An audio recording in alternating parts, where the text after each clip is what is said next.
Magandang hapon. Welcome po sa ating pilot episode, ang QMC Boto Sigla. Ako nga pala po ang inyong makasama, Dr. Tristram Zoleta, sa Department of Orthopedics ng Quezon Medical Center. So, ang osteoporosis po ay ang paghina ng ating mga buto. Ito po ay dahil sa kakulangan ng calcium sa buto na nagsasanhi po o nagkukos ng ating tinatawag na fracture o pagbalik sa ating mga buto. So, ang mga simptomas po nito ay ang pagsakit ng likod, pagsakit ng tuhod, pagsakit po ng spine, lalo na po nagkakaroon po ng mga deformity. Saka isa pa po ay ang pagbaba ng height o yung kuba ng ating mga pasyente. So, ang mga at risk po para sa magkaroon ng osteoporosis ay ang ating mga senior citizen, more than 70 years old pataas. Pero nag-start na rin po ito ng mga age 50. Okay? So, isa pa po ay ang kulang sa exercise, ang hindi pagiging active. May iba pa pong sakit tulad ng diabetes, meron po problema sa endocrine. Tapos, isa pa po ay ang mga babae na menopausal na po dahil sa pagbawas po ng estrogen sa katawan, hindi po nako-convert ang calcium.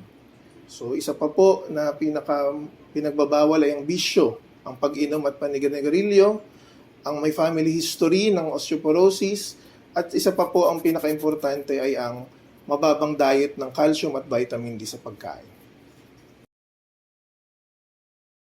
So ang osteopenia po, ito po ang simula, ang pagbaba ng calcium sa katawan o yung tinatawag din natin na bone density or bone mass.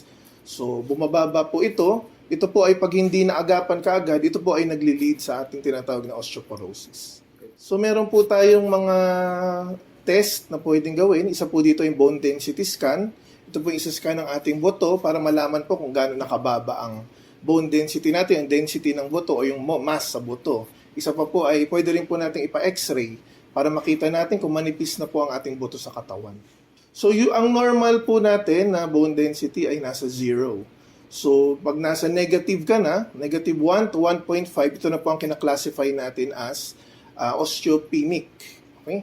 Pag more than negative 2.5, ito na po ang kinaklasify natin na osteoporosis. So, kung may osteopenia na po tayo, number 1 po ay dapat po mag-supplement na po tayo ng vitamin D at ng calcium. So, kailangan din po tayo maging active, mag-exercise po araw-araw.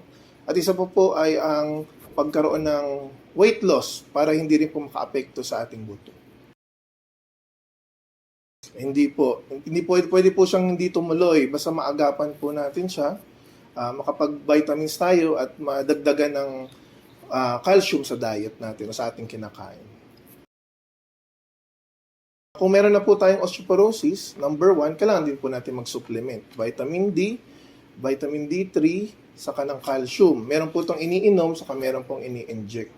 So ito po, pag meron na po kayo, kailangan po natin every 6 months, minomonitor po natin ang ating bone density.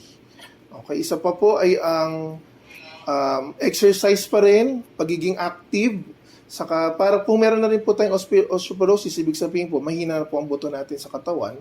So kailangan po natin mag-ingat na madapa, mahulog, kasi malaki na po ang risk natin or chance na magkaroon po ng balik.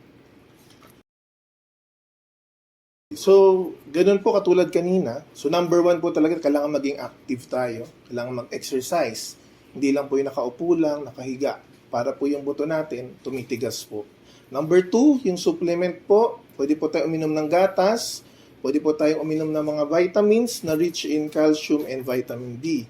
Pangatlo po ay pwede rin po natin ulit yung sa diet natin, kumain po tayo ng calcium-rich foods. At syempre po, para po ma-prevent din po ang mga bali, katulad po sa mga senior citizen natin, maganda po sana, kung magsi-CR po tayo, maglalakad po tayo, meron po tayong tungkod o may kasamang mag-aalalay po sa atin, papunta po sa CR or kung saan po pupunta. At lalong-lalo na po, yung may mga handle po sana.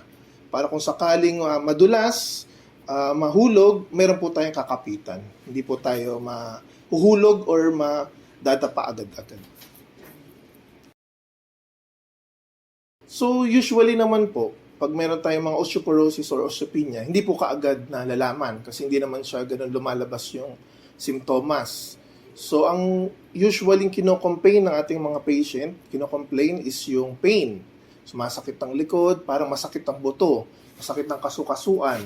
So, saka yung isa yung nagkukuba na, nahihirapan. So, meron po tayo sa ospital. Sa mga ospital natin, pwede po tayo magpa-x-ray at saka po yung bone density scan para malaman po kung gaano pa katibay o gaano pa kakapal yung buto natin sa katawan.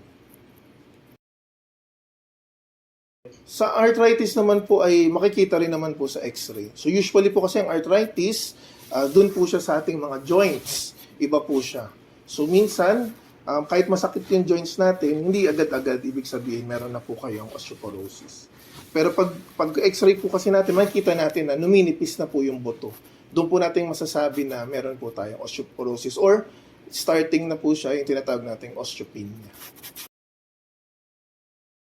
Ang osteoarthritis po ay yung pagnipis po ng cartilage sa buto. So, iba po siya sa osteoporosis. So, dahil po numinipis na po yung cartilage, usually due to overuse po yon ng kabataan, nakikiskisa na po yung buto sa buto. Kaya, sumasakit na siya. Okay? Ang osteoporosis naman po, iba. Wala po siyang kinalaman sa cartilage.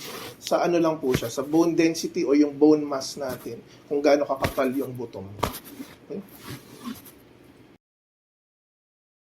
Ang osteoporosis po ay madami sa ating bansa. So, wag po natin sanang ipagwalang bahala dahil po madami po kaming pasyente na dahil po maninipis ang buto or yung tinatawag nating malambot, malutong, lagi sila po yung mga pasyente natin na nababalian. So, para po ma-prevent yung bali, mas maganda po, mas maaga pa, magpa-check up na po tayo sa ating mga orthopedic doctors.